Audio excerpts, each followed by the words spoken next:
evening, everyone. For those of you who are joining here in America, and for those faculty, wonderful faculty, amazing faculty from India, very good morning. My name is Raju Chamarthi, Provost at University of Silicanandra, which is a non-profit organization operating and providing classes in Indian fine arts and languages for the last 4.5 years.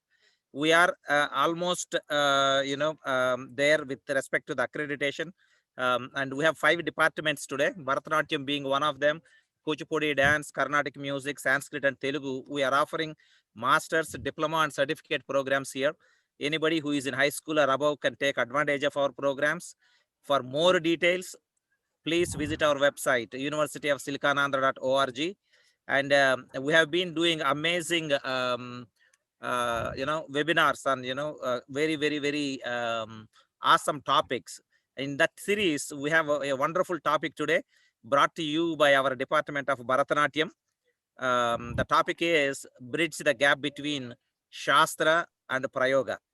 So without any further delay, I want to hand it over to our Bharatanatyam faculty member, Dr. Padmaja Garu.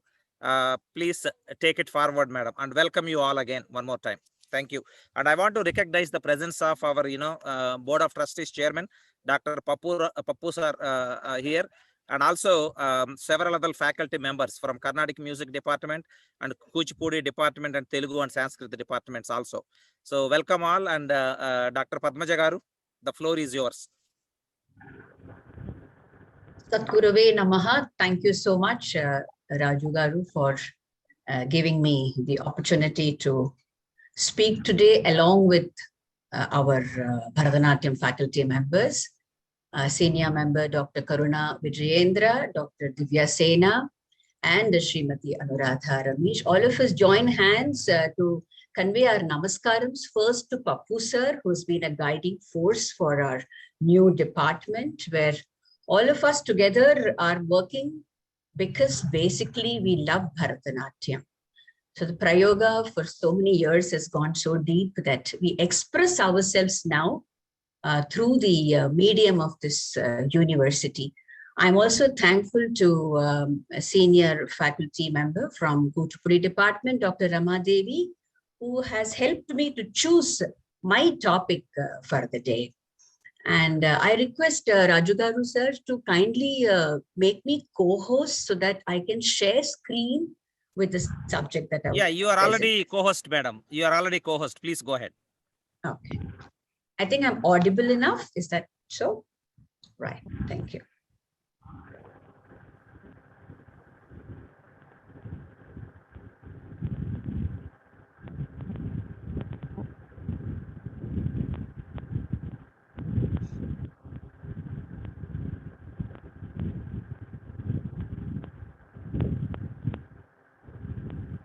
Yes. The Shaivistic philosophy and spiritual significance is the topic that I have chosen. And I'm beginning with that very famous shloka, which we also perform at times, which says that Shiva and Shakti are inseparably united as word and meaning, as consciousness and energy, as the right and the left, as the prakasha and the vimarsha. Vagarthaviva sampruptau vagartha pratipattaye jagataha pitaro vande Parvati Parameshwaro. Agamic traditions and worldwide appeal is a rare blend which needs to be demystified, peeling layer after layer and establishing macrocosmic significance. Religious and spiritual path of the saint Tirumular, nurtured by the Nayanmars, has played an important role in Bharatanatyam.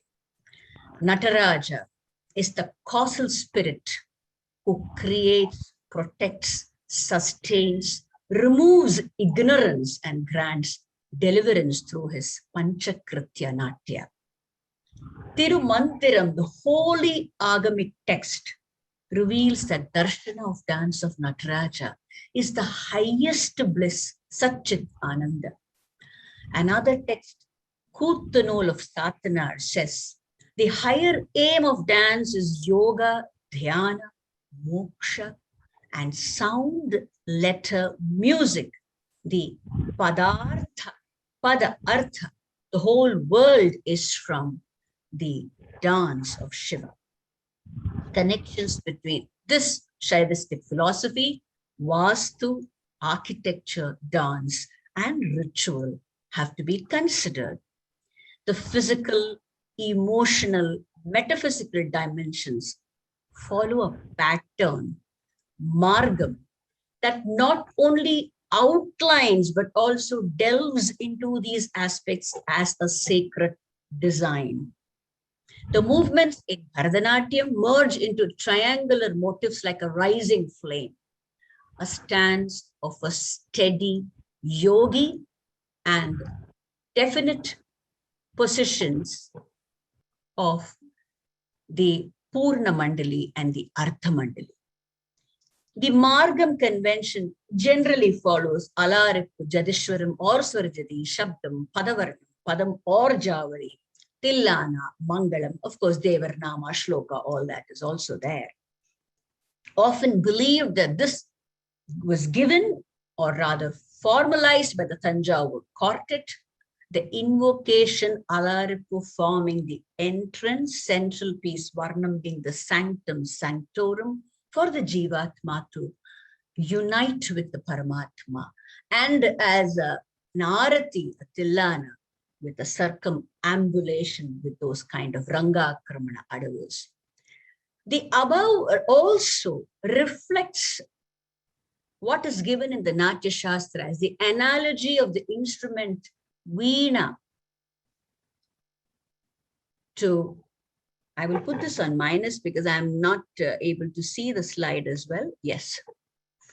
To human body, and also another text, Sangeeta Ratnakara, that describes the genesis of the Nadarasa arising from the earth, Muladhara, grossest element, into the navel, into the heart, the throat, and then culminating in the spiritual bliss in Sahasrara chakras. So this esoteric journey, as given in the text, is also represented through the Margam, with the dancer's form as an Upadana and the Nimitta, the cause as well, where she can find this, the completion of this nourished in a repertoire. Thus, the importance of a Bharatanatyam repertoire. I continue with a small insight on the Padavarnam, where Tandava and Lasya elements find equal representation.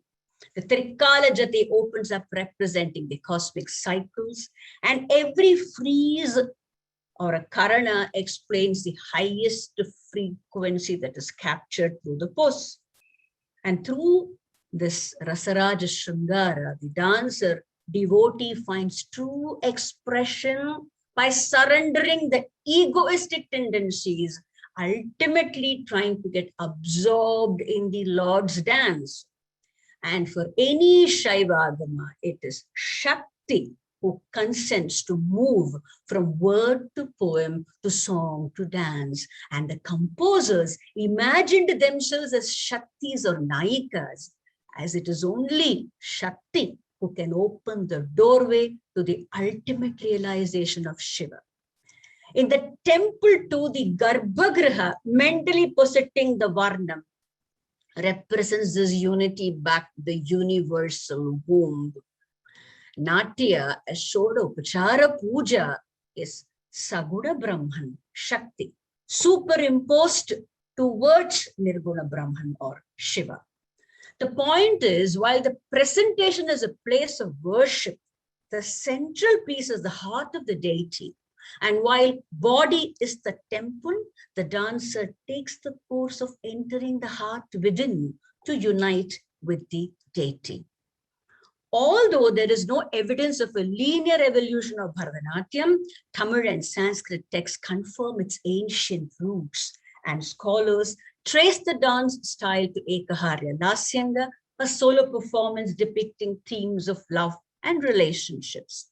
There is sculptural evidence of the technique of human movement, followed by this style, the grama, and of the Ardhamandali common to Margi styles across India. If any questions about authenticity of the Bharatanatyam technique, Sangeeta Saramrita confirms the evolution of Adavus, later likely refined by the Tanjavur brothers.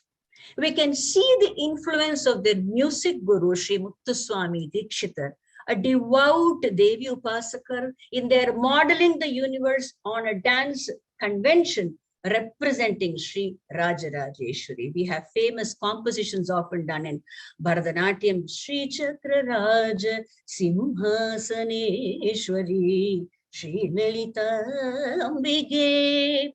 Again, offering back the prayer representing Sri Rajarajeshwari as the Sri Chakra, and also a very famous Varnam that has been performed in the Bharatanatyam repertoire, very commonly now composed by the great Sri Lal Vijayaraman sir, which says, Shantaswarupini Sarvanandamaya Chakravasini. It ends with the Sarvanandamaya Chakra, which is the centermost part of this mystic design, and finally culminating in Shantarasa through a gamut of emotion. So there is an attempt again through this repertoire to touch base with these concepts. Every Indian classical dance says the Sanatana Dharma is the cornerstone. Examining Trika with the three entities of Shiva, Shakti, Nara, and Siddhanta, one from the northern part of Bharatvarsha, another from the southern. The three in Siddhanta is Pati, Pashu, Pasha. The text together on a samanya or the tangible level, the guhya with the inner aspects, and the final samadhi tattva. We can see at the outset that Natya Shastra also has 36 chapters as in the Trika school, replicating the stages of Vedika and coexistence of an agamic puja. The three entities here being the dancer actor, one and the same, stage, and the audience. As a micro model of the universe, the space is enlivened, given prana pratishta, and all the people are consecrated. So this art augments intellects, as we all know, read the text, reflects the deeds of the three worlds, delivers a supreme knowledge concomitant with the Vedas, conducting sacrifices and such acts. Bharata Muni raises the benchmark of performers very high, and the spectators also to that of Brahma Rishis on heavenly path, and says, of all charities, the most magnanimous one could be this, and the gods are best eulogized through Natya. Trika stands for Bheda, Bheda, or Para, Bheda, Abheda, or Parapara, which is identity in difference. Abhinava Gupta brings the theory of Rasa Sutra with the Pratyabhijna principle in terms of dissolution of all ephemeral items of experience by removal of the veil of ignorance, reduction of all objective identification around you to the recognition of that Shiva, that you are not Jiva, but you are Shiva. And that process is through this spanda, the continuous vibrating Shiva Shakti. Rasa, being alaukika, is identical with Samvit Vishranti, he says. He uses the term sadharanikarana, already used before him, with the universal generalization of the flow of empathy between the artist and the audience. And the apparent identification with the character happens both in the patra and the prekshaka, who enjoys with the layers of the physical, the imaginative, the emotional, the cathartic, and finally the transcendence. So sad emotions in life will make us bound, but this Bhavanukirtana makes us cry, yet feel very happy. And Bija, in the case of drama, which is the source of a plot, in the world drama is nothing but Maya. And dancing has an exalted status Nothing beyond is required. Raso Vaisaha says the Upanishad. The Nritta Ratnavali of Jayana says Lord Shiva, whose Nirguna has taken a Saguna Swarupa to dance Nritta. And he explains the Nata, the root representing pulsations that occur when the innermost feelings are stirred in Sattvika Abhinaya, and they move up Uchara towards awareness of Spanda. Sangeeta Ratnakara says, by moods like love, one's consciousness gets identified with prana, and the internal emotional states shine forth in the soul, on which consciousness has been superimposed. The adhyaropa, or the apavada prakriya of Vedanta, where you are getting superimposed by yet another character, because of which someone who has not even heard or seen the Ramachandra Murti is able to stand there at that moment, and all the people recognize, this is my Lord. And thereafter you negate that apparent identification and come to reality. Amurta becomes Nama Rupa, that is the descent to the grossest avatarana, and then again you go on and ascend. The dance of Shiva is nothing but this cycle which happens. And the Chaitanya Atma says, the philosophy of Trikat, as the Prakasha descends with the play of emotions, with the Chitta Atma, and that is represented, enacted by the Nartaka Atma.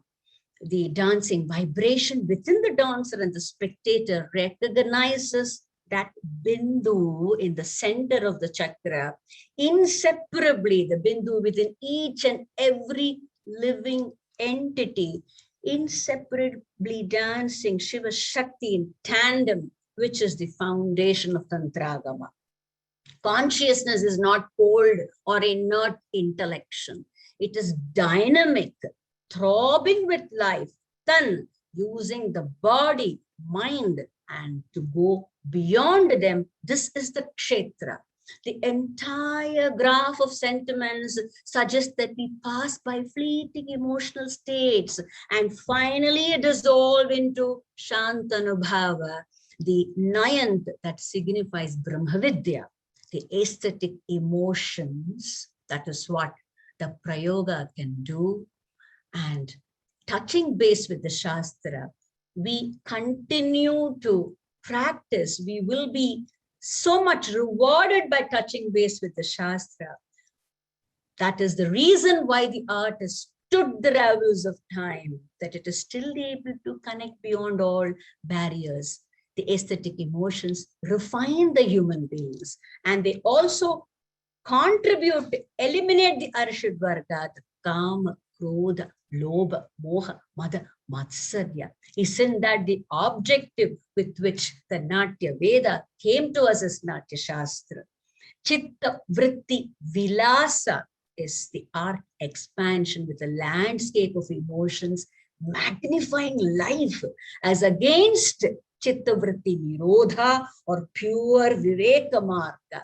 For example, even if it is any character who is very ugly or evil, there also we see how beautifully represented. So there is nothing taboo. Even the grotesque is the Shiva Shakti. That is why Nataraja is dressed with all those serpents, with his hair flying, that dancing on that grotesque looking Asura, representing the ego stamping high.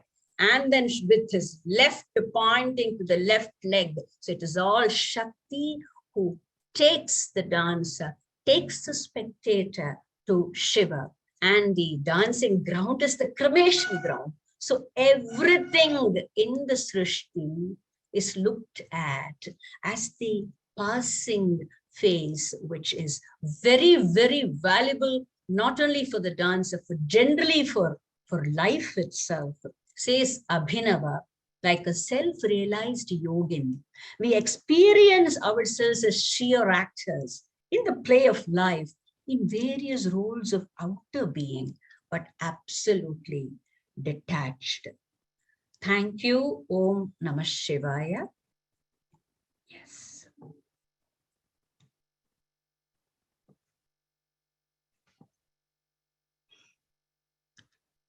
We now proceed in the Department of Bharatanatyam from philosophy, from the overall cyclical view of this eternally throbbing dance of Shiva and Shakti in Bharatanatyam. We move on to Srimati Anuradha Ramesh, who's going to talk about Abhinaya Darpanam, a text that has been very valuable for all practitioners of dance. And she has chosen to take the Prayoga of the Hastas, which is invaluable, which connects very easily to the audience as a part of Angika Abhinaya. Over to you, Anuradha. Thank you.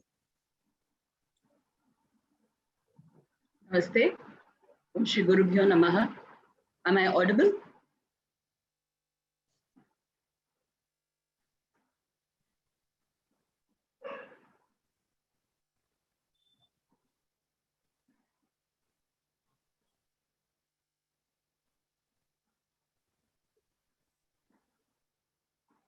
The topic that has been chosen today, bridge the gulf between Shastra theory and Prayoga practice. And I have chosen the topic within this topic as the Angika Hasta Abhinaya.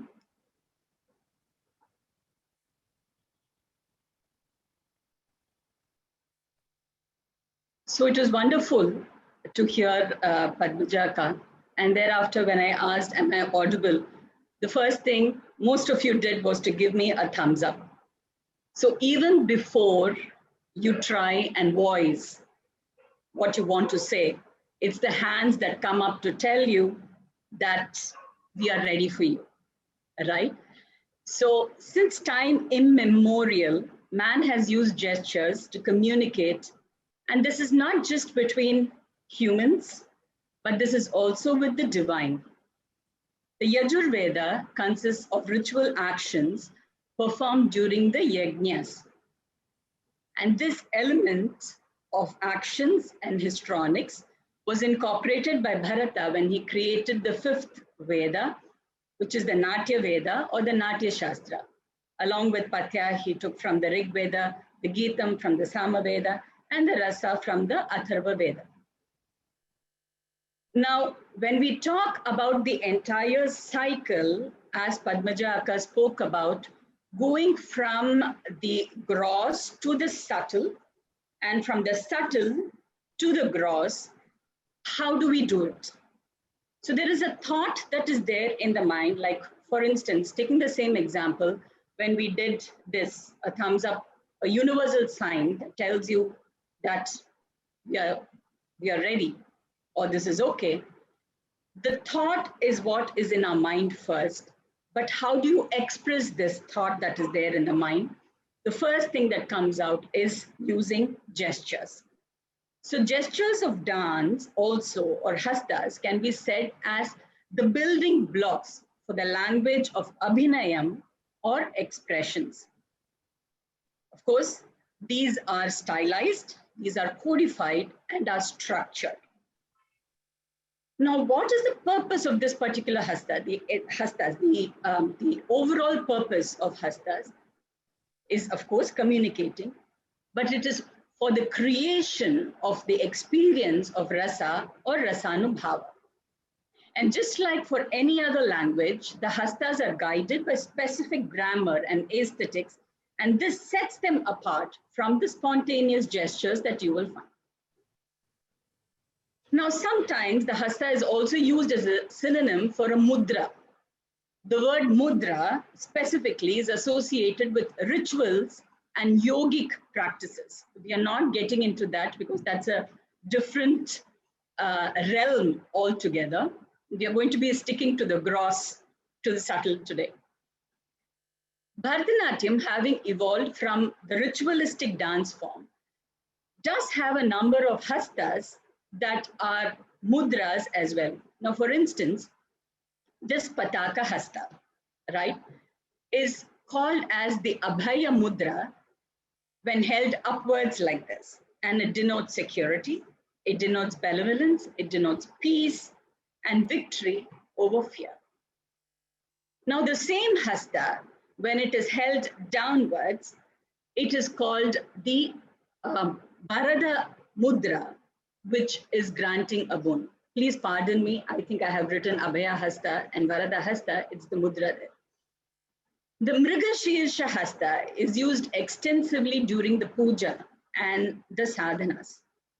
The same hasta is also known as Apana Mudra and regulates the Vayu, the Apana Vayu, one of the 5 prana Vayus, and is associated with the lower abdomen, and it is used for energy. It is used as an energizing mudra as well. Now, going to the text that is most often referred by the Bharatanatyam dancers, the Abhinaya Darpanam, written by Nandikeshwara. He says, Asyena lambhayet geetam hastenartham pradarshayet chakshurbhyam darshayet bhavam padabhyam talamacharet. Nandikeshwara says that the dancer should sing the song, the meanings of which are gesticulated by the limbs, the hands. The emotional state is expressed by the eyes, and the feet keeps the beat of time. Yet another very popular and very well-known shlokam that is given in the Abhinaya Darpanam is Yato hastas tato drishti, Yato drishti tato manah, Yato manah tato bhavu, Yato bhavu tato rasa. The eyes should follow the hands, the mind follows the eyes. When the mind leads with the emotional state, rasa is established then. And as dancers, all of us know that unless the eyes follow the hands, even if it is a simple thing like Natyam, once you establish your presence with your eyes is when you are ready for the dance, and that's when the audience also knows that you are ready for dancing. So it is that is a process that he is talking about. Now, the hastas can generally be classified into 2. You have the Abhinaya hastas and you have the Nritta hastas. What are Abhinaya hastas? Now, Abhinaya hastas, as the name suggests, are used extensively in Abhinayam. These involve the fingers primarily. They are used in several ways to bring out different ideas. Like you have several vinyogas for just one hasta. For instance, if you take we have taken the pataka. If you take the pataka, it is used as a flag. It is used to denote. So there are multiple uses for the same hasta. When you come to Nritta hastas, these are used primarily for aesthetic value. These are dynamic and have specific course of action and most often involves the entire arm. It involves using both the hands, and hence you realize that they have been referred to in duals in Sanskrit. For example, Chaturashrau tata udvritau tata chaturashrau tata ud. So we have the use of the entire limb and not just of the fingers. So hence it is called as Nritta hasta and used primarily for aesthetic value. Now in Bharatanatyam, we don't have this used very commonly, but it is making a comeback, so to say. There are quite a few dancers these days who incorporate Nritta hastas and Karanas into the mainstream Bharatanatyam itself. Now, just for us to have an idea about the various Samyuta hastas and the Nritta hastas that have been given over the years and the ones that have been followed by us, I have given a tabular column, and I have basically taken 4 texts, which is the Natya Shastra, the Nritta Ratnavali, the Sangeeta Ratnakara, and the Abhinaya Darpanam. And I have compared the various hastas that have been given. Now, as we see, the Samyuta hastas are primarily common length. We have been following whatever Samyuta Hastas that have been given in the Natya Shastra, plus or minus a few Hastas, and additions and deletions have been there. The same way for Samyuta Hastas. And if you look at Nritta Hastas, we find that the number has drastically fallen to 13. From 30 in the Natya Shastra, that has been generally made 30, 29, there is a doubt there. Some scholars say it is 29, some scholars say it is 30. So between 30 and 29, and then you see that it has come down to 13, just to tell us, give us an idea about the usage of Nritta Hastas in Bharatanatyam. Now, I have taken again the Samyuta Hastas in the Sanskrit text, and I have given you a tabular column that basically tells us what are the Hastas that are prevalent right from the Natya Shastras through the Abhinaya Darpanam over the centuries, and some that have made an entry. For instance, if you look, the Pataka Hasta has been there, has been mentioned in all the major texts. And then we have Mayura, which has been introduced only in the Abhinaya Darpanam. The same way, if you see Kataka Mukha has been mentioned in all the texts, while you see Chandrakala that has been mentioned only in the Abhinaya Darpanam. And so on when it comes to the other Hastas as well. So I'm just taking you through this. Now, these two Hastas, the Urna Nabha and Alapallava, are the two Hastas that are not commonly used today. It is not given in the Abhinaya Darpanam, but it finds a mention in either the other three texts or the other two texts. Alapallava, there are scholars that have opined that the Alapadmam could be the Alapallava that has been given. Now, I found this very interesting and I thought I should share with all of you, the Viniyoga for Hastas. So when we are talking about the evolution of the Hastas over the years, over the centuries, I also want to show you how we have lost certain usages as well, right? So if you look at the far right-hand side of the column, which is the Abhinaya Darpanam, the use of the Arala Hasta is primarily for drinking venom, nectar, and for violent gale. This is the first thing that we teach our kids, our children when they come to dance. Now, if you move to a few centuries earlier, you have the Arala Hasta used for various other uses like calling, salutation, gathering of a woman's hair to tie into a knot or to loosen it as a sport. Move to Nrittavatnavali, you have a few more uses that have been given. And if you look at the Natya Shastra, you can see the number of uses this simple Arala Hasta has been put to. So the idea of bringing this was to tell us that sometimes what is in the Shastra has not been used, has not been exploited by us completely. And knowledge of the Shastras would give us an idea as to where we can incorporate this in our dance. Now, when we look at Samyuta Hastas, as we did this Samyuta Hastas, when you look at the Samyuta Hastas, we find that the Natya Shastra, the Nritta Ratnavali also have 13 numbers that have been given. The order might not be the same, but primarily the names that have been mentioned in the Natya Shastra, the Nritta Ratnavali, and the Sangeeta Ratnakara have been primarily the same. But if you look at Abhinaya Darpanam, there are 24 gestures that have been given, which is a substantial increase from what has been given in the earlier text. And this is obviously due to the kind of usage that we have been able to, that Nandikeshwara has been able to see during those times. Now, in the Abhinaya Darpanam further, in addition to the Samyuta Hastas, the Samyuta Hastas, and the Nritta Hastas, we also have Deva Hastas like Brahma, Vishnu, Lakshmi, Saraswati, and all those Hastas that have been given. We have the Dashavatara Hastas, the 10 incarnations of Vishnus that have been given.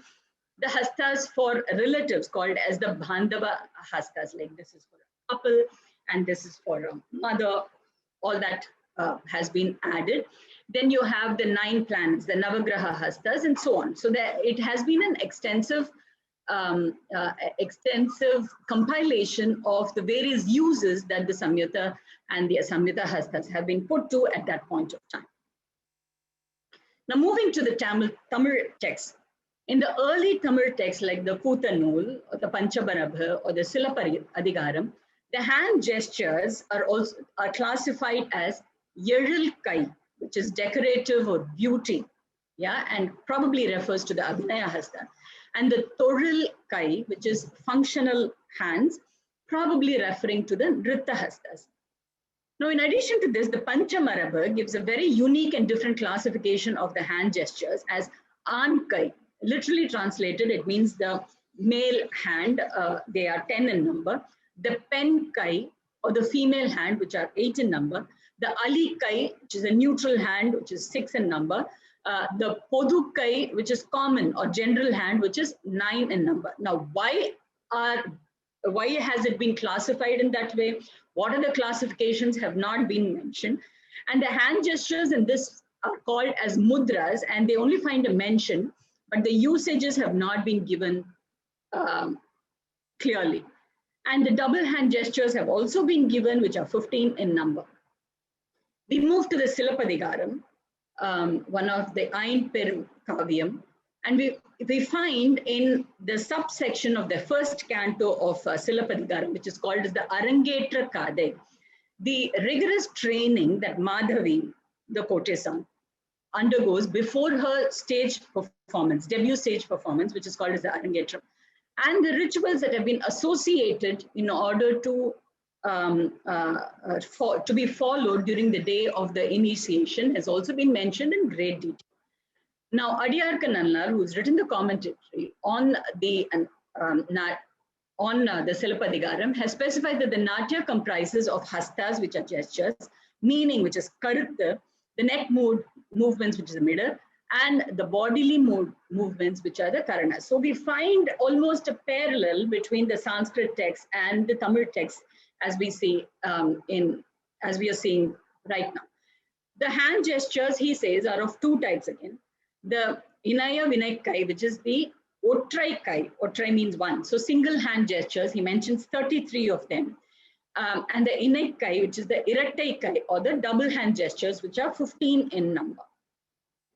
Now, execution of all these, along with their usages, are mentioned in great detail. For example, he says the Patakai enbada Pagarum Kale, Peruviral Kunchitta Ala, Viral Nanga Maruvi Nimirum Marabitri enba.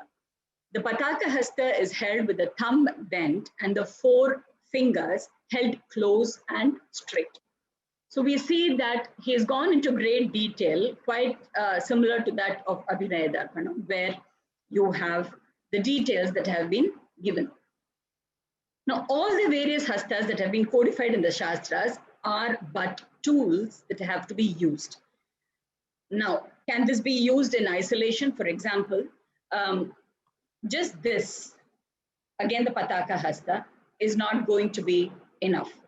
So using it along with the Drishti, Griva, Shiro Bhedas and other Bhedas is what is essential in order to create the experience of rasa. Let me just give you an example. When it comes to the Hasta Hamsa Paksha,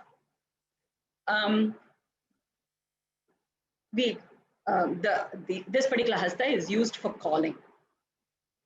This is just using the hasta, but with the emotions, with the drishti bheda, with the griva bheda,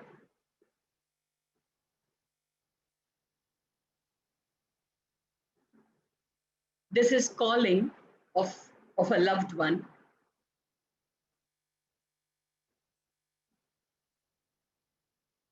This is calling of the divine possibly, or somebody that, you say, please, why don't you come in? And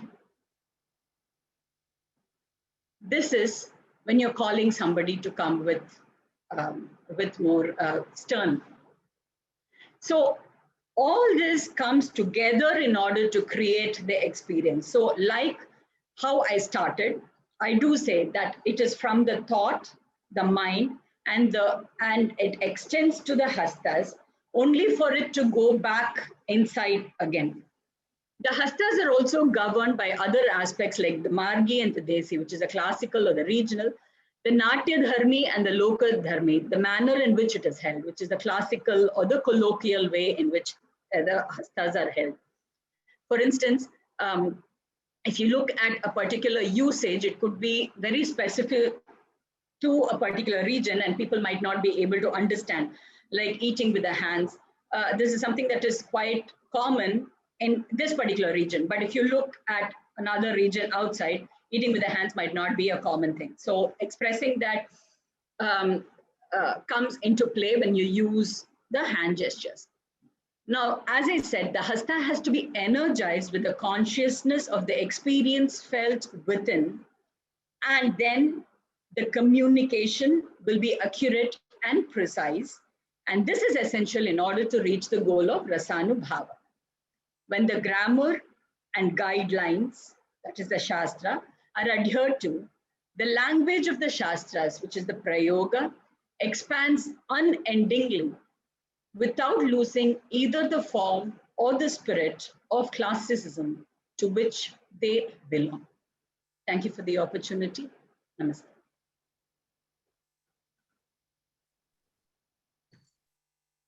Thank you, Anuradhaji.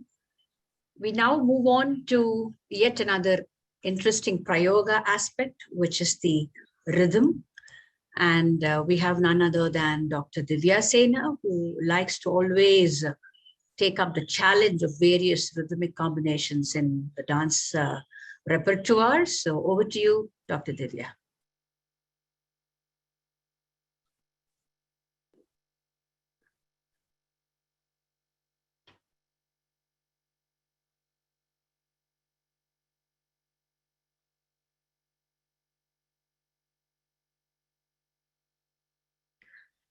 Namaskaram. Hastas are one of the important modes of communication and expression in dance. For appropriate and timely use of hastas and abhinaya, to communicate within a time frame, rhythm is very important. Hence, we move on to learning the basics and significance of rhythm in dance. I would like to begin with my session with a small presentation that links hastas, abhinaya, and rhythm. Patakas, tripatako, attapatakas, kattadi, mukaha, mayurakyo, addajandra, sakarada, Shukatundakaha mushtischa shikarakasya kapita katakamukaha suji chandrakala padmakosha sapasira sadamrikasisha simma mukaha kangudascha alapat Makaha Chaturo Brahmarasteva Hamsasyo Hamsa Pakshakaha Chamdam So Mukulasseva Tamrachoda Trishulakaha. An introduction of Talam and its significance.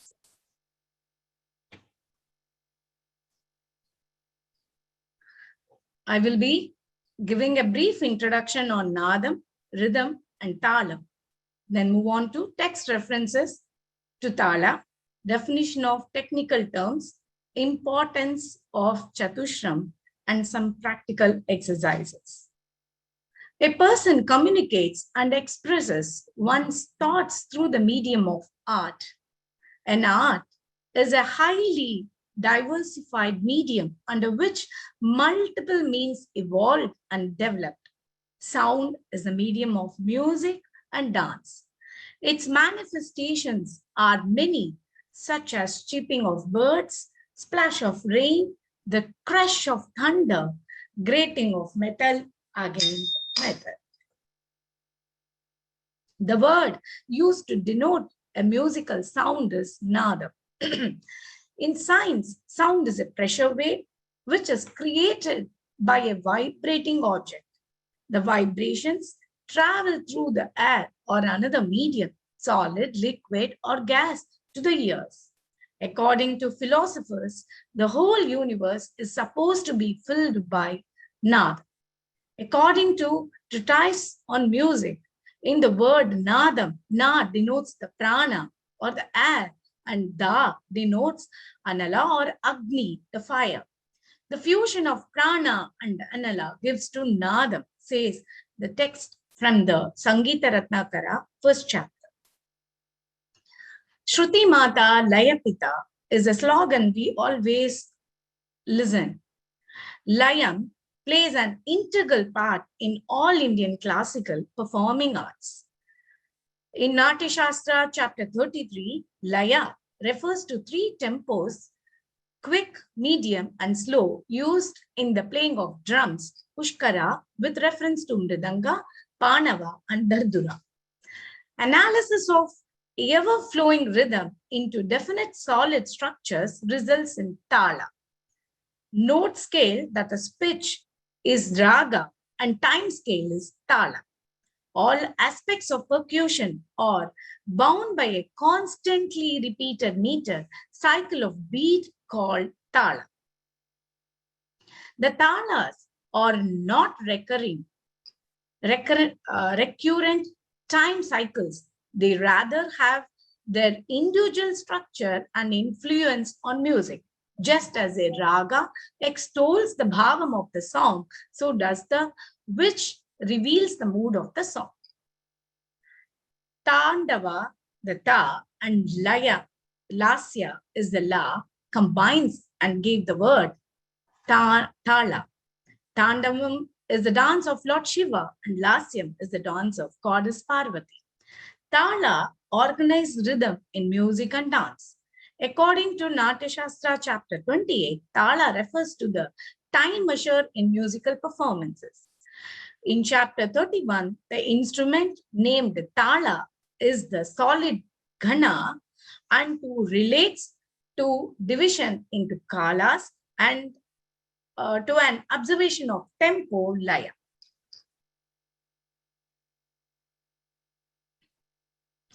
Laya refers to tempo according to Natya Shastra, chapter 31. According to that which is known as completion of meters, syllables, and words is called the laya or mana measure, depending on the variation of timing in kalas in its tala.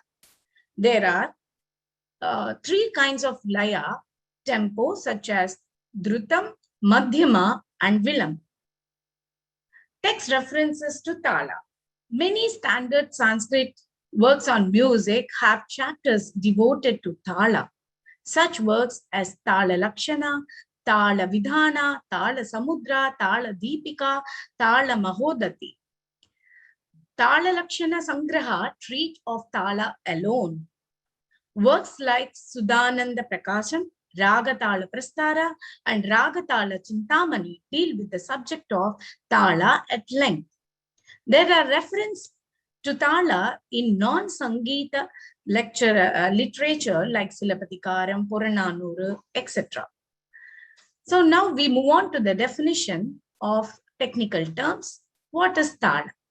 Talam refers to the basic recurring unit of rhythm in a composition. So talam consists of a fixed set of beats that becomes repeating throughout the composition. Aksharam, each beat in a talam is called the aksharam. Counting the numbers of beats that make up talam gives its aksharam count. Matras, each akshara is subdivided into matras, and matras are the subunits of a talam. Avartanam, a complete one cycle of talam is known as one avartanam. Jati or panchajatis, jati defines the talam. Tishram, 3 counts. Chatushrama, 4 counts. Mishram, 7 counts. Kandam, 5 counts. And Sankirnam, 9 counts. Nadai, This refers to the numbers of matra that ought to be constituted in an aksharam of a talam. So we have plenty varieties of talam given in the text. A group of tala system called Suladi Sapta Talas has been widely used for both learning as well as performances. The other groups of tala are 108 talas, 72 Melakarta talas, 120 talas listed by Nishanka Sarangadeva, Navasandhi talas of temple rituals, Chapu talas, Tisra Chapu, Kanda Chapu, Mishra Chapu, and Sankirna varieties. The basic building blocks of these talas are Lagu, Dhrutam, and Anudhrutam from the Shadangas.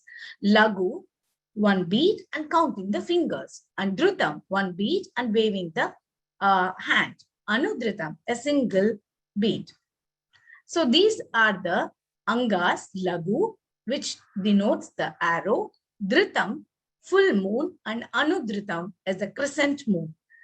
So to form the 35 Tala Chakra, we combine Panchajatis and Suladi Saptatalas, Anga, Dhruva Matya Rupaka, Jampa Triputa Ata Eka, which has the Angas given already to us. So now move on to the beauty of Chatushram and importance of Chatushram.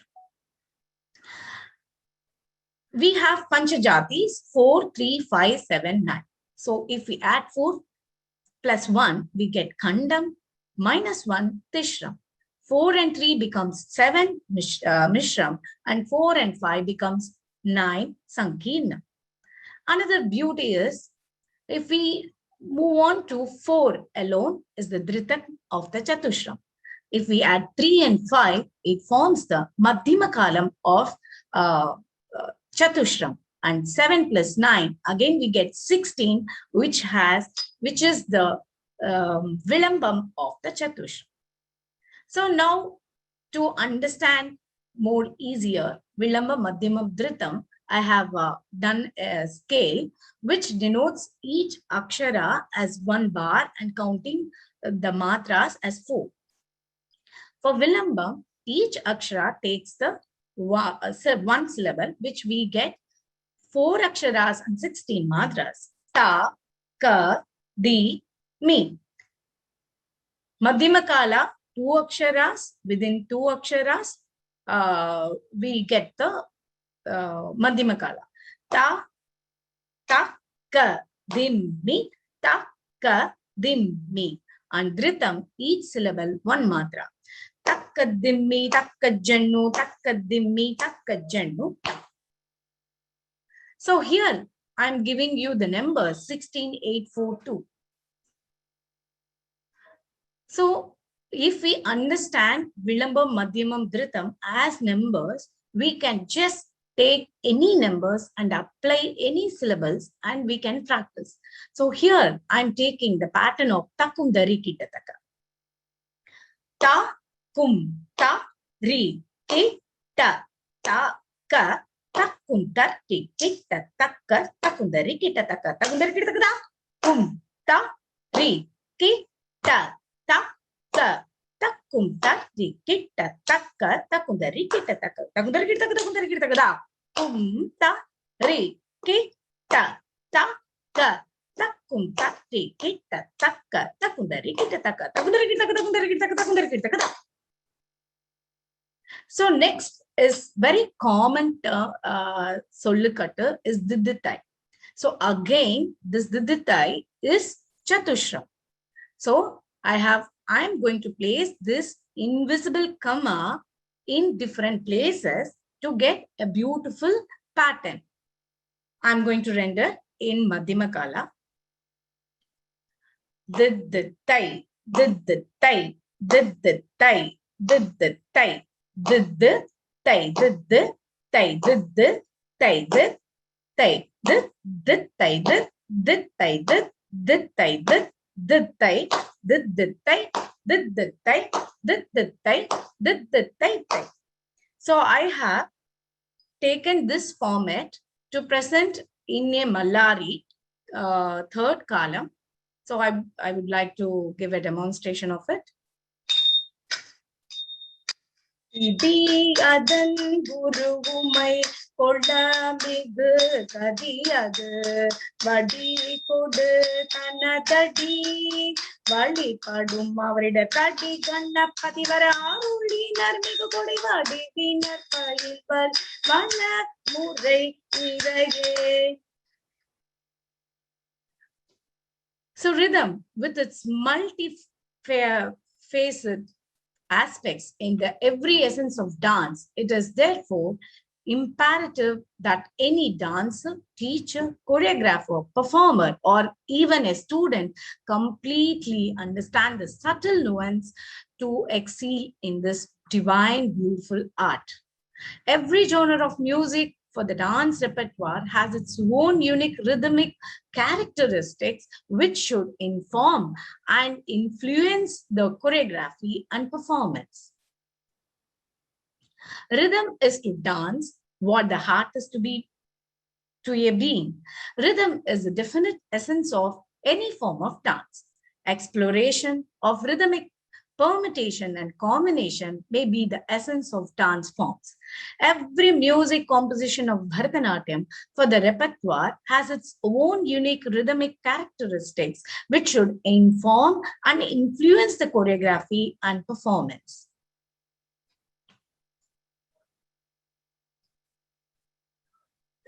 Thank you very much. If time permits, I can give you some of the exercise to develop Vilambam, Madhyamam, Dhritam exercises. Namaste. Thank you so much, Dr. Divya Sena. So we saw yet another demonstration. Again, the gross manifestation of the Spanda Matra that we spoke about, the vibration coming through this rhythmic, beautiful presentation by Dr. Divya. So we had so far the Hasta Abhinaya, brought out how the life and soul is infused into the Hasta, and the dancer represents, as the one who's facing the audience, what goes through from the poem, through the composition, through the singer, and then she's the one who throws out that for the audience to capture. Hasta Abhinaya and rhythm together. We have the last, but not the least, one of the most primary attractions in the repertoire. Something which is called Samanya, or something which speaks about the ordinary emotions that come to people next door. And we immediately connect with that. And that becomes a stepping stone to connect with the highest divine. So over to Dr. Karuna Vijayendra for harmonious representation of dance through Bharatanatyam.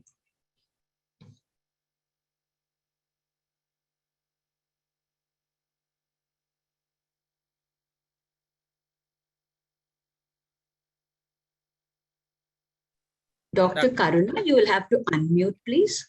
Wonderful. Now we can hear you. Go ahead. Good morning, all.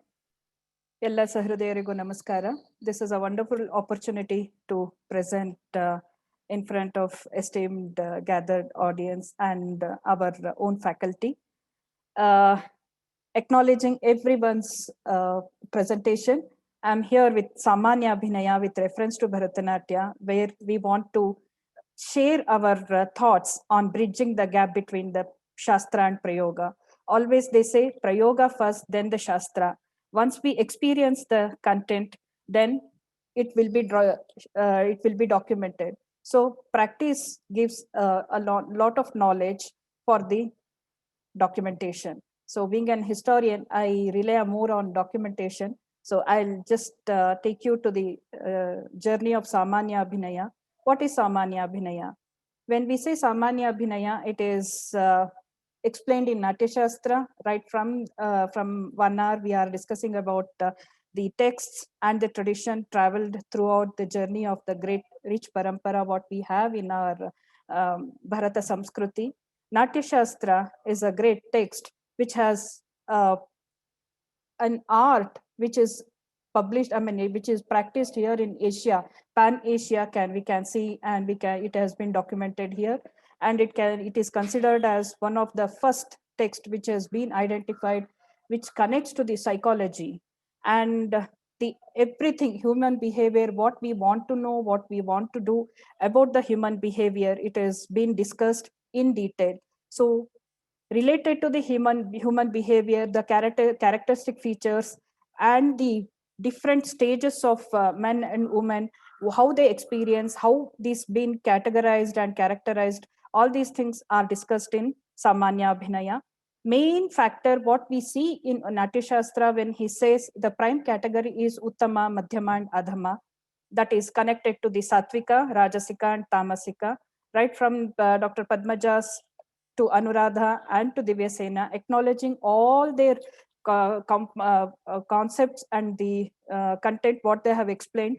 Based on their discussion and introduction, I'm going towards the Samanya Abhinaya. The Samanya Abhinaya in Natya Shastra has discussed in different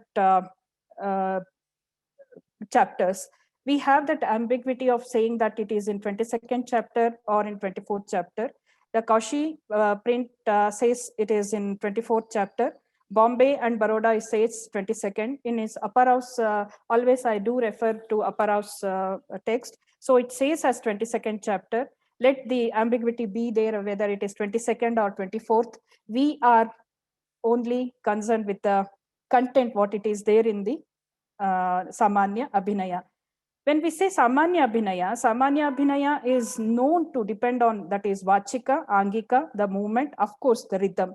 Without that, we will not get into the connectivity, and of course, the Rasatva, the Rasabhava, the Vibhava, Anubhava, Vibichari, all the elements which are discussed right from the first chapter to the up to the 36th chapter, everything are incorporated here in Samanya Abhinaya.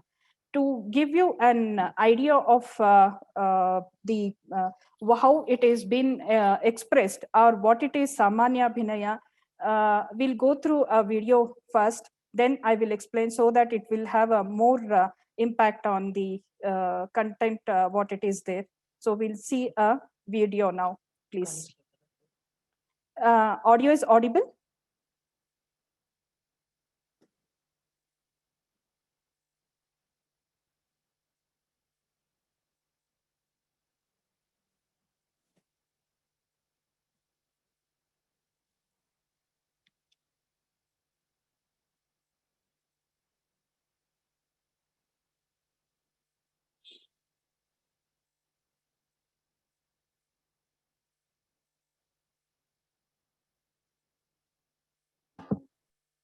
We are not seeing any video, Karna. Okay, sir. Not yet. I thought you were just trying to stream. It's not yet out. My video has been seen? No. We are just seeing that slide, which is content in Samanya Abhinaya. Okay, 1 second.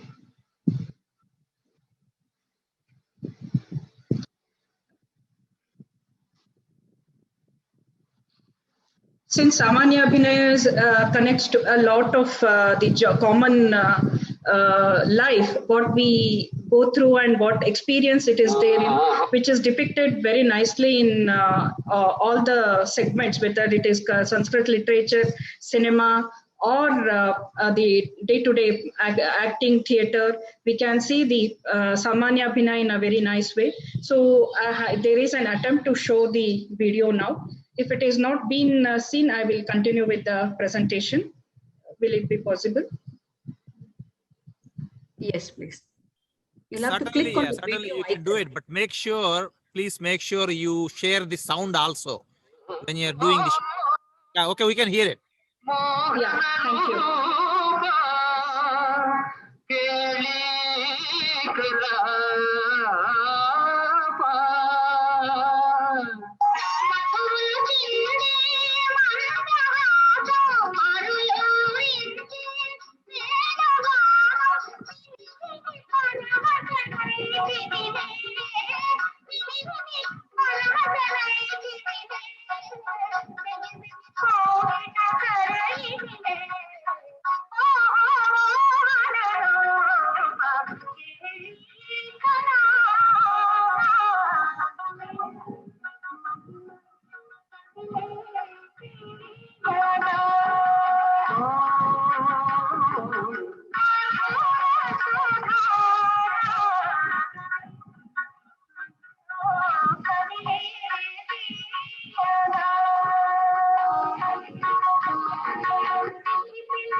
see Samanya, it is completely connected to the day-to-day activities or how a person goes through in their journey of life and their experiences, what they feel.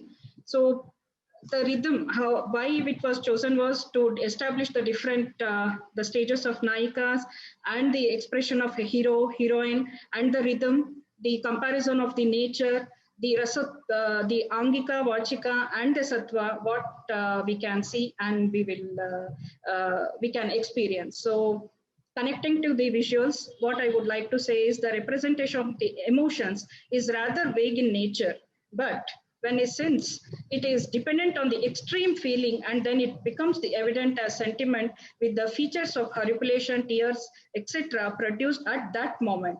So when we connect to the character, when we are there with the theme and the concept, unknowingly we will connect there where the Rasa Sutra will be working. In next, in Samanya Abhinaya, he says the representation with the internal emotion, if it is dominant and superior, whereas if it is not to the level of normal connectivity or where it is a type, which can be called as middling. So even he has identified with the superior, middling, and inferior characters. The one where the emotional aspect has no place can be called as inferior. Every time the Uttama, Madhyama, and Adhama concept rolls out, and it is continuously, it's there in Samanya Abhinaya. So the next one, very important one, what we can see is the Bhava, Hava, and Hela, what it is been expressed and discussed. This is one of the very important aspect of Samanya Abhinaya. When we say Bhava, the Vachika, the Angika, the Mukhaja, as Padmaja was saying about the Bija, when it evokes within ourselves and transcends to the manifestation. Then the taking the Angika elements, as Anuradha was saying about the how the Mukhaja, along with the, when we are showing the gestures, all the elements of the Rasa Sutra is involved to enhance the character and enhance the aspects. Then only we can connect to the Sahrudya. Here, this sculpture, when we are watching this, definitely we can feel the Bhava, the Hava, and Hela. It is a Alasakanya from medieval India and of middle part of India. The Hava is an involuntary, natural, graceful expression which only comes through the Bhava. The innate feel, what it is there within ourselves, can be expressed. These things are very difficult to explain or to teach. Usually the elders and the senior gurus, they say Sattva cannot be, Sattvika Abhinaya cannot be taught. We have to experience on our own. So I think the sculptures, what has been used here as images might helpful for the commoners to understand the intensity and the exuberant connectivity, what we can feel for Bhava, the Hava, and Hela. Hela is something very subtle and only with the sensory feel, the innermost feel, and only with the deep emotion and involvement only we can get it. That too the special rechakas, what we say in Mukha, the eyebrow expressions, the eyebrow, the cheeks, the chibuka, everything, whatever we see, that expression should come involuntarily. So this is because of that, I showed the video clipping where we can connect to the every aspect which has been depicted. In day-to-day life also, we will do all these things, and it is there when we express, these things will be there. But some people will be very expressive through their facial, some people will be very expressive with their Vachika, Angika. Added together, everything, if it is worked out nicely, then only it can be a performing art that is called as dance. And especially we are now here with the Bharataнаtyam. Coming next to the level, what it has been discussed about the topic is the 10 natural graces of women. This is Leela, Vilasa, Vichiti, Viprama, Kilakinchita, Muttaita, Kuttimita, Bibboka, Lalita, and Bihruta. They are connected to the a lady or a heroine where she is in innate love. When she connects to the Shringara, when she is in a mood of connectivity, we can pass through all these things. A teenager, for the first time, if they are involved in love, or if they connect, if they have the crush, I think they will go through all the stages. This is very much there in everyday life, and everyone will experience in their teenage, and it extends to the after marriage and the married life also. So the next one, what we have, we can see what we have is the Shobha, the Kanti, Deepti, Madhurya, Dhairya, Pragalbya, and Audarya. This is, he says, it is very involuntary, which is there for every woman, he says. That is beauty, a natural glow, combination of beauty and natural glow, beauty with sweetness, natural courage, serene maturity, and unconditional generosity, he says. This iconography, this image from Kalyana Chalukya, I think it just matches with every aspect of explanation what it has been given by him, and every lady who goes through the marriage life and also who is there in deep love, I think they will experience, and we can see it is visible, and we can see that, and all the Samskrita, the great literature, Kavya, the compositions, Vagyakaras have dealt with that, and we have a lot of references and compositions based on this. The next segment is what we see, the entire connectivity and all the topics what has been covered here in Samanya Abhinaya can be the acting of emotions of man, that is 8. Again, it is related to the Shobha Vilas, the same thing, only Gambhirya is added there. Then comes the acting through the body, forms of verbal representation, the 7 characteristic features, the verbal presentation, then the different natures of women, 21 varieties. This is very interesting, where he connects the women, right, to cow and deer, the horse or elephant, their physical appearance, their expression, their way of walking, or their way of talking. He says it can be compared. When we had, for the first time, when we heard that, we were on the experimentation looking, and okay, she looks like cow or she looks like deer. So this kind of experimentation was going on throughout my life, right from the PG program. I'm observing this, and definitely we do see the different natures of women, which has been defined as 21 varieties by Bharata. Then he explains about the erotic behavior, the sign of love in women, the 10 stages of love in women, rules for men, secret lovers, the 8 kinds of heroines, which is a very important segment which we can see in Bharatanatyam and today's performance. Then comes the acting of heroines, union of lovers, certain prohibitions connected to the union of lovers, awaiting and welcoming a lover, speaking to the lover, jealousy and fear, treating a guilty lover, singing of Shringara, singing for Shringara, certain prohibition when showcasing erotic scenes, addressing a loud person, addressing an unloved person, celestial woman. All these things are discussed in Samanya Abhinaya. I think in today's movies are good romantic movies. I think we will see all these segments. When it comes to the Bharatanatyam, what it is there, we can take it from Natya Shastra, that is Samanya Abhinaya, is Ashtanayika aspects, the Bhava, Raga, the Bhava, Hava and Hela, then Uttama, Madhyama and Adhama Nayikas. Here, he says about the Ashtanayika as a sutra. I can relate this as a story where it was explained in our, when we were learning about for the first time about the Ashtanayikas. A story goes like this: Vasaka Sajja, who is waiting for her beloved, dresses herself and creates an ambience, and she will be waiting for her. He will not turn up, so she will be in Viraha, that is Utkantita. Viraha will take to the ecstasy, and she will be in pangs of separation, and she is not sure whether he is coming or not.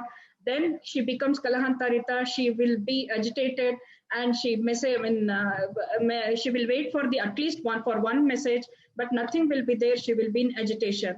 Then he comes very late, lover or beloved comes very late. She is in pang because of that Kalahantarita and agitation. She just says, no, I'm not going to accept whatever reasons and whatever excuses you are going to say, so please go away from here.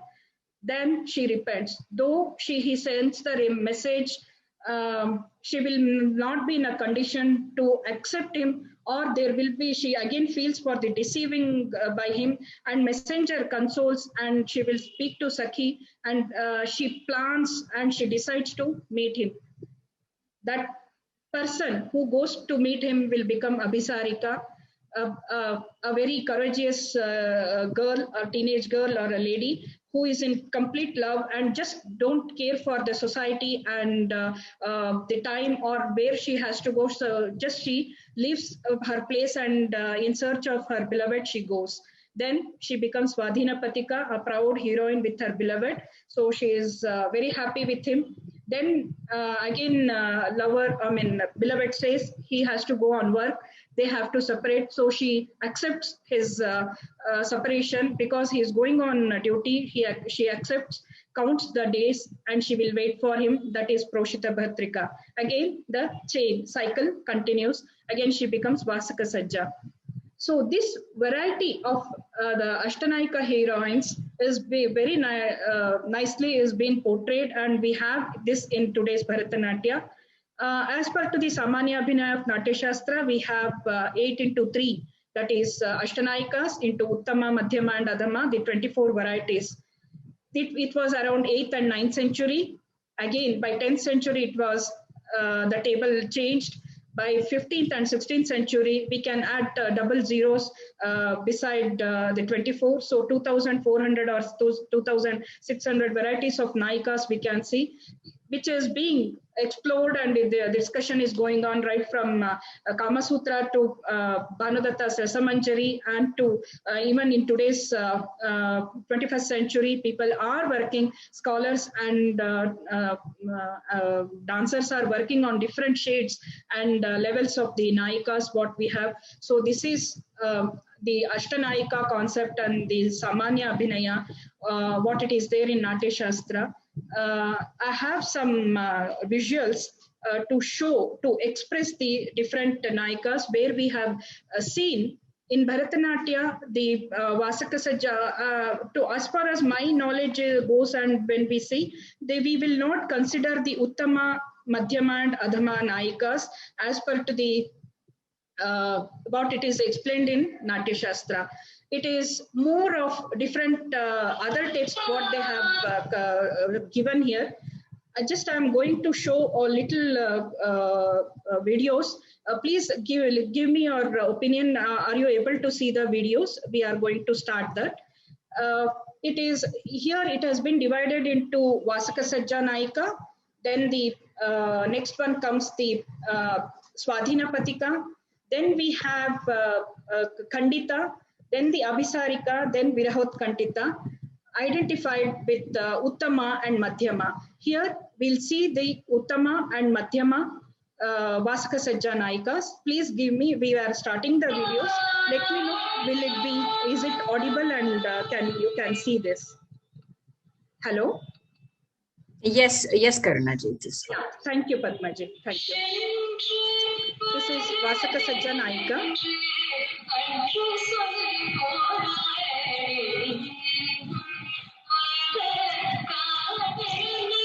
This is Bhava, Hava, and Hela. It can be considered as Madhyama Vasaka Sajja, where she starts crying.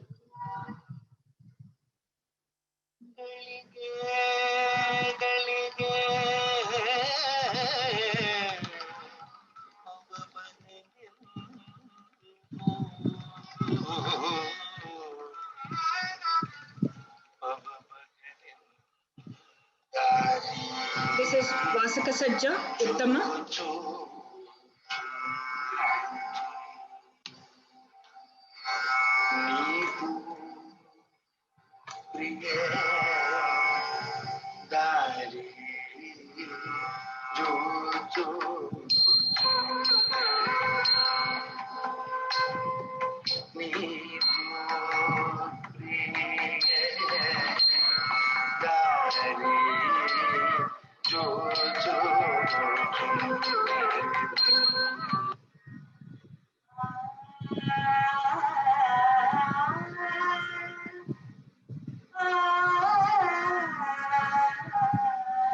Swadhinapatika, Uttama.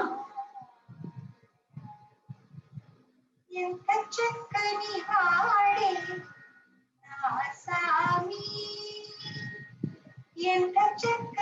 వాడే నా సామి వీడు ఎంత చక్కని వాడే నా సామి ఎంత చక్కని వాడే నా సామి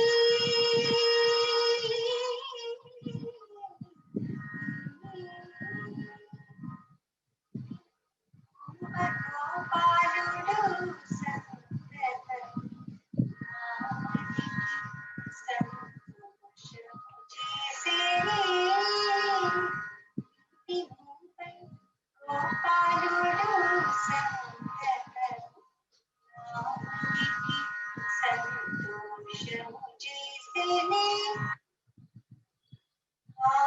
Khandika, Madhyama Nayika.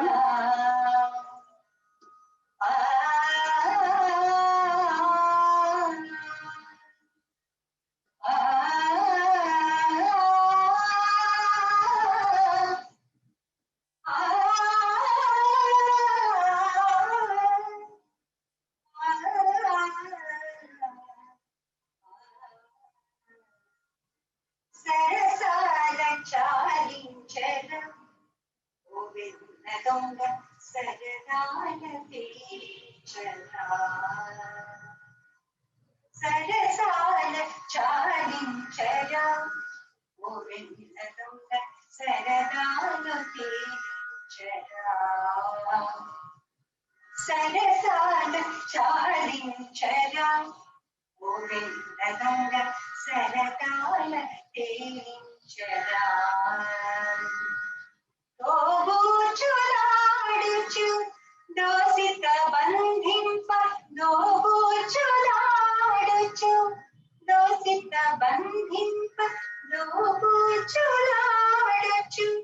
దోసిత బంధింప దోబూచులాడుచు దోసిత బంధింప వెన్న కాదు వెన్న కాదు వెన్న కాదు ఇది కన్నే మనసురా సరసాల చాలించర ఓ వెన్న దొంగ సరదాలు తేలించరా సరసాల చాలించరా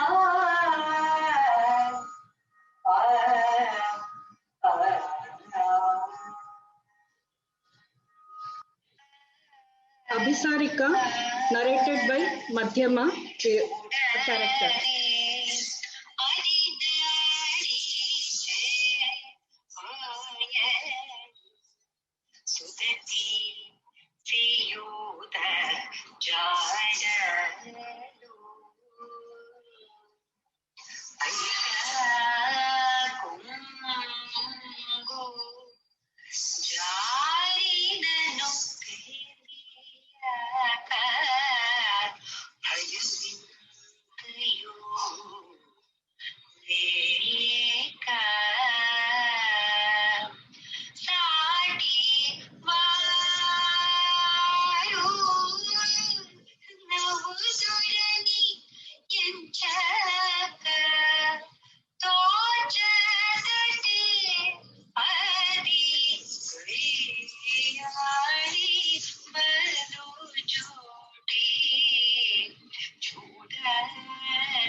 So this is all about Samanya Abhinaya.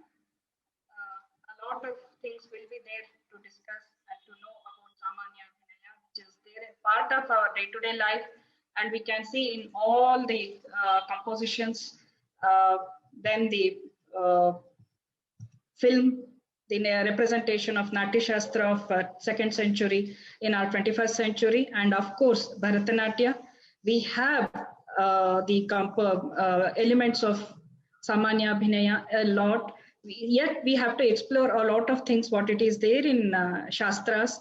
Then it can be, the bridge can be blocked between what it is there, the gulf between the bridge between the Prayoga and Shastra can be looked into again and again. So this is the great heritage what we have from 4,000 and 5,000 years of lineage which is continuing. So this is what we feel, and every time we visit to the subject and the content, again it will be a rethinking, revisiting and re-understanding. So I thank the University of Silicanandra for giving us this opportunity to share our little values, share a little content.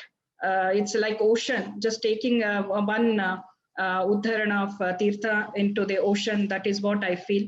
So it's a on and on discussion which can go on. So thank you very much for giving this opportunity. Namaste.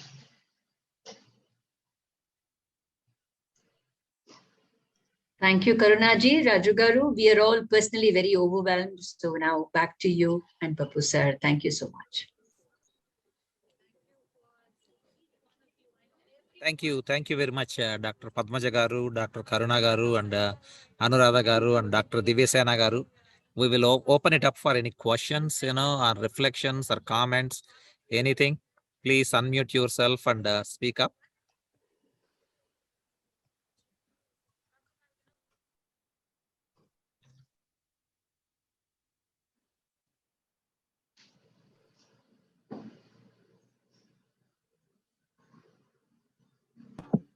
Well, first of all, I congratulate the faculty of Bharatanatyam. Wonderful, it's so good to see all the four of you in a capsule giving us so much knowledge within 1 hour. So many dimensions, so many components of knowledge that you have put it in a capsule for us within 1 hour. Padmaja, one dimension, Anuradha, another rhythmic dimension, Divyasena, Satvika Abhinaya by Samanya Abhinaya, of course, it's nothing but Satvika Abhinaya. So, by Karuna. So, it's such a beautiful combination of four of you doing so much wonderful work and putting it all together within a span of 60 minutes, giving us so much knowledge. Thank you so much. Thank you, sir. Papu sir, thank you. I think Dr. Yashoda Garu has a question. Thank you, Padmaja, for a very enlightening talk. I just have one comment is I'm very happy with Anuradha talking about the indigenous text also. It brings in so many perspectives the minute that is spoken about. And of course, Divyasena and Karuna were very good for us. Padmaja, I just wanted to know, this is not part of the talk, but I wanted to know where the earliest reference to the word Nataraja, whether it is an iconography or the text. Maybe even Karuna can address this because Karuna works on iconography. In iconography and the text, when do you think it has come at the earliest? I have read that on an inscription of one of the earliest images, there was mentioned Desi on it, on the sculpture. And the Shaiva Siddhantic texts that were unraveled around the 10th or the 11th centuries, that's when most of the tantras also became known. And that's when we see that the Bhujanga Trasita Karanas, or the two Karanas that come into this image, were captured in the minds of dancing Nataraja in such a high frequency that they caught him in that freeze. So I think it was around that time personally, and I asked Karuna also to put her. 10th century, right? In the text, do you think there is Panini's No, of course, there's no mention of Nataraja. that there's no mention of Nataraja per se in the first text that we have on dance, right? Yeah, that see, Shastra has I have not written, Around I have written an article in which I mentioned that in Asanpat, in Orissa, in Kianjar district, there is a temple which carries Nataraja Vigraham. And this temple and this sculpture are dated 4th century AD. This is closer to Bhubaneswar. This is one reference. Another is statue of a female dancer. We all know about that in the Indus Valley. Another broken male statue is identified as giving us the famous posture of Nataraja. This is a disputed comment by one author in a text. Everything that is in print need not necessarily be holy, and everything printed in a text need not necessarily be sacred, and we should accept that unless it is justified by some evidence. So for me, Nataraja earliest mention is 4th century. There's also a debate about the Tirumular's date. There are people who say it was much, much more ancient. And he talks about the Nataraja's dance all the time. So history is always... Tirumular date is controversial. Yeah. So is the term Nataraja used there? The name Nataraja? Nandi, he says Nandi Vidya, he says Nadan, and so it indicates perhaps in... No, but it's not like he's a deity. He doesn't become a deity by then. He's No, still Shiva. it's not described as, the image per se is not given there. Yeah, so it is the ecstatic Shiva yet there. That's Yeah, it. the dancing Shiva. Karuna was just saying something, Karuna. I'm sorry, I cut in. No, but Professor Papurao has given the clarification. That's it. Okay. Thank you, Karuna. And thank you, Padmaji. So Thank you, Yashoda Garu. Thank you. So, any more questions? I know we are running out of time. We can take maybe another question or two. If anybody has any questions for our panel today.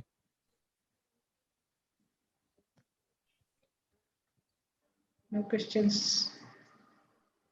Okay. Hi, hello. Thank you so much for the very informative session. My name is Chitra. Only if we have time, do we have time to, Ms. Divyasena ma'am was saying about these practice exercise for the Tala. Do we have time for that, please? Not today. What we could do is we can have another webinar on, that topic alone probably at some other time in future. Divyasena Garu, you want to add anything to that? I know Sure, it was supposed to you. be a 90-minute webinar, and we are actually, 5 to 10 minutes over already.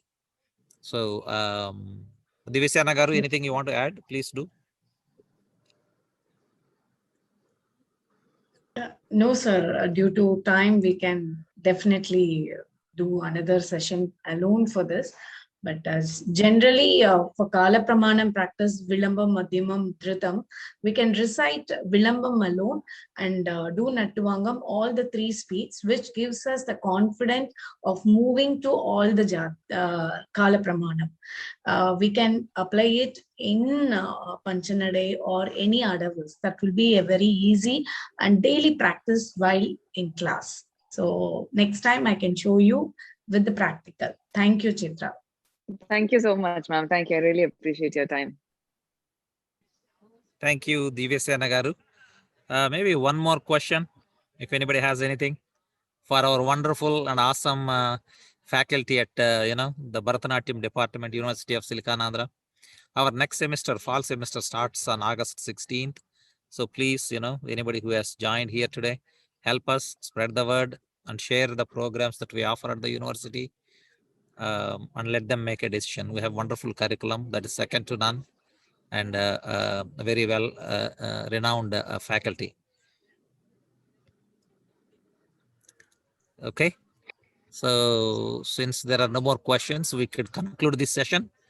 Thank you very much, Padmaja Garu, Karuna Garu, Anuradha Garu, and Divyasena Garu. Wonderful. Have a nice day. And for everyone who is joined here, Have a good evening and rest of the night. Thank you. Namaste, sir. Thank you very much. Thank you. Thank you.